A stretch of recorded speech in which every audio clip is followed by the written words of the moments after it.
iyo aad baan ugu faraxsanahay inuu maanta igala wareego nin wadi kara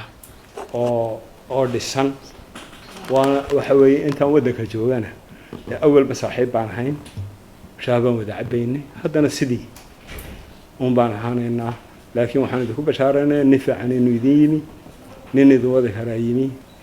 oo aad maanta wax badanna ka kordhisan doontaan meelo badanna ka soo shaqeeyey runtii welweli maysaan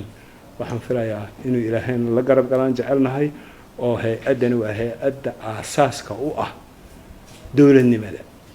wasiirada madaxweynaha lagu sheegay madaxweynaha waxaa dooranaya baarlamaanka prime minister waxaa ogolaanaya baarlamaanka wasiirada waxaa ogolaanaya baarlamaanka haddana iyagiibaa wixii ay waa shaqaalada dirsaday korjoogteen bay ku sameynayaan waxaan u dirsanay ma qabteen mise ma qaban oo guddi walba wuxuu daba socdaa intaas soo mara marka meeshan waa muhiim ha la ilaaliyo mar walba sharafka hay-adda in la ilaaliyo ayaa daruuri ah waa hay-adda ugu sarreysay inay naga xumaato ma rabno runtii waxaan rabaa anoo ku hadlayo magacayga inaan u mahad celiyo xogayaha oo aan aaminsanahay inuu yahay dadka farakutiriska ee Soomaaliyeed oo dalkan runtii u soo halgamay waqti badan soo geliyay sidoo kale waxaan rabaa inaan u mahad celiyo hoggaanka golaha shacabka oo horeeyay gudoomiyaha ku-xigeenka koobaad iyo labaad iyo habdhowrayaasha iyo dhammaan intii runtii taladeeda lahayd in aan si qabto ama xilkaan runtii aan golaha shacabka ugu adeego waxaan rabaa kaliya halka inaan ka cadeeyo wanaagii uu soo sheegay xogayaha waa sii horumarin doonaa waa ku dul shaqayn doonaa haddii Ilaahay yiraahdo waxa muhiim ah waxay tahay waxa loo shaqeynayo waa shacabka Soomaaliyeed kulligan waxaan nahay adeegayaal waxaan nahay dadkaas inaan u adeegno shaqada noogu muhiimsan waxay tahay sidoo sheegay golaha shacabka oo hay-adda ugu muhiimsan dalkaana in ay noqoto hay-ad isla markaasna ah gudato waajibaadkii golaha dadkan u adeegta inuu sidan inoogu dhaco isaguna uu sheegay inuu ku faraxsan yahay qofka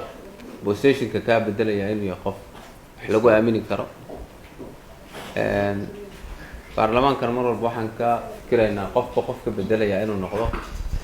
meeshii qofka wax soo gaarsiiyay qof ka sii wadi kara waan rajaynayaa xogayaha cusub iyo maamulkan inay isfahmi doontaan qof walba oo Soomaaliyana